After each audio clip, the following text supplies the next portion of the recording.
नमस्कार दोस्तों। क्या आप भी अभी कुछ सोच रहे हैं? सोच ही रहे होंगे। इंसान होता ही ऐसा है, हमेशा कुछ ना कुछ सोचता रहता है। हर क्षण हर पल उसके माइंड में कोई ना कोई विचार आता रहता है, जाता रहता है, चाहे विचार अच्छा हो या बुरा हो। आज के वीडियो में आप ऐसी कहानी सुनेंगे जिसमें एक व्यक्ति ने निर्विचार होकर कई सिद्धियां प्राप्त की। तो ज़्यादा टाइम नहीं लेते हुए कहानी स्टार्ट करते हैं।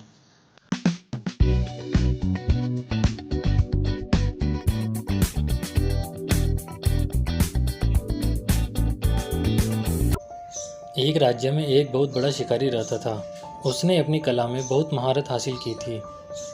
एक दिन वह अपने राजा के पास गया और उनसे निवेदन किया कि महाराज, मैं चाहता हूँ कि आप राज्य में ये घोषणा करें कि मैं अपने राज्य का सर्वश्रेष्ठ धनुर्धर हूँ।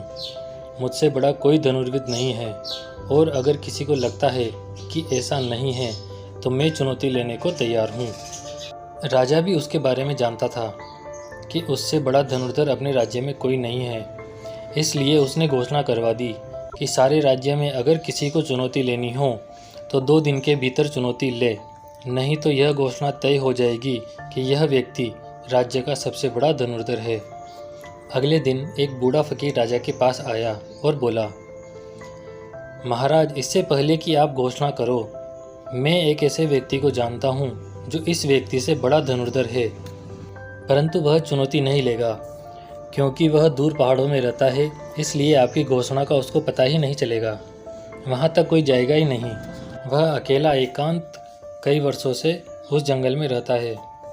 राजा ने पूछा कि आप उसे कैसे जानते हैं? तो फकीर ने बताया कि जब मैं जवान था, लकड़ियाँ काटने का काम करता था।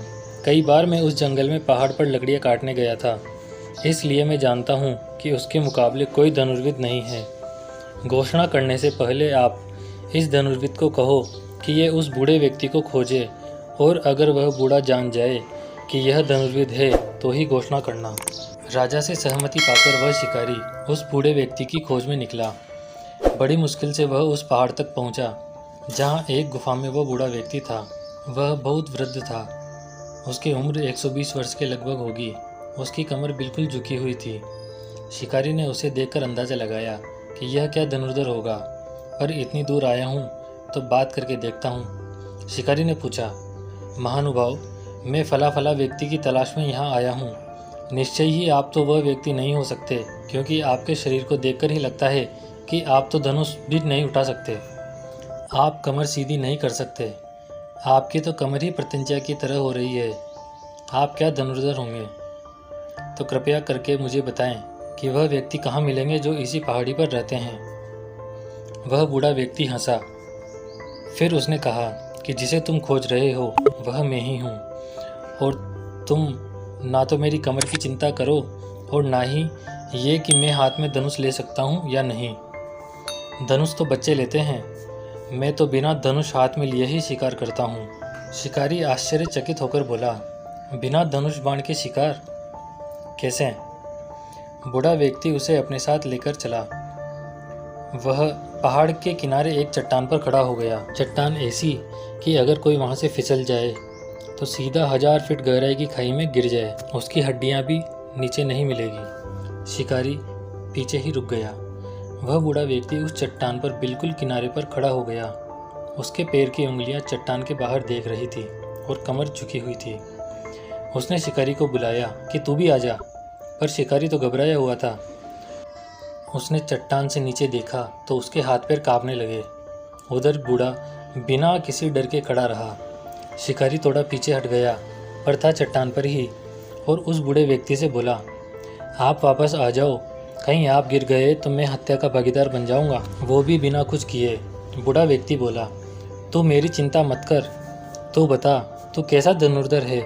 तुझे तो अभी ही मृत्यु का डर है, तो तू क्या खाक धनुर्धर है?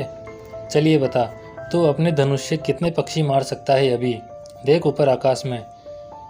शिकारी ने कहा, अभी तो मैं कहीं नहीं देख सकता। इस चट्टान पर इधर उधर देखा कि राम नाम सत्य है। यहाँ तो मैं धनुष भी नहीं उठा सकता, निशाना लगाना तो बहुत दूर की बात है। मेरी प्रार्थना है कि कृपा करके आप भी वापस लौट आइए। उस बूढ़े व्यक्ति ने कहा कि देख, मैं न तो धनुष हाथ में लेता हूँ और न बाण, लेकिन यह पूरी पक्षियों की कतार मेरे देखने मात्र से ही नीचे गिर जाएगी। और उसने पक्षियों की तरफ देखा और पक्षी गिरने लगे। यह सब देख शिकारी उसके चरणों में गिर गया और कहा, यह क्या माजरा है? आपने देखा और पक्षी गिरने लगे, यह कला मुझे भी सिखाओ। दोस्तों, जो बात उस बूढ़े व्यक्ति ने बताई वह बहुत काम की है और इस कहानी से सीखने लायक भी। उस बूढ़े व्यक्ति ने कहा कि इतना विचार ही काफ़ी है। अगर आप निर्विचार हो जाओ तो इतना विचार काफ़ी है, इतना कह देना कि गिर जा बहुत है। वर्षों तक वह शिकारी उस बूढ़े धनुर्धर व्यक्ति के पास रहा, निर्विचार होने की कला सीखी। धनुष बाण को तो वह भूल ही गया जब वह निर्विकार होना सीख गया।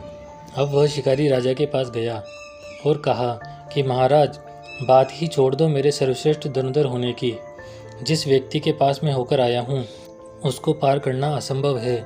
मुझे उनकी थोड़ी सी झलक मिली, वही बहुत है। मेरे गुरु ने कहा है कि जो सचमुच धनुर्धर बन जाता है वह धनुष बाण छोड़ देता है। आई होप दोस्तों आज की कहानी आपको पसंद आई होगी। वीडियो को लाइक शेयर करना ना भूलें और ऐसी ही रोचक मज़ेदार कहानी सुनने के लिए चैनल को सब्सक्राइब करें, साथ ही बेल आइकन को प्रेस करें जिससे न्यू वीडियो का नोटिफिकेशन आपको मिल सके। मिलते हैं अगली कहानी में, तब तक के लिए सीखते रहें, आगे बढ़ते रहें, जीवन में अच्छा करते रहें। धन्यवाद।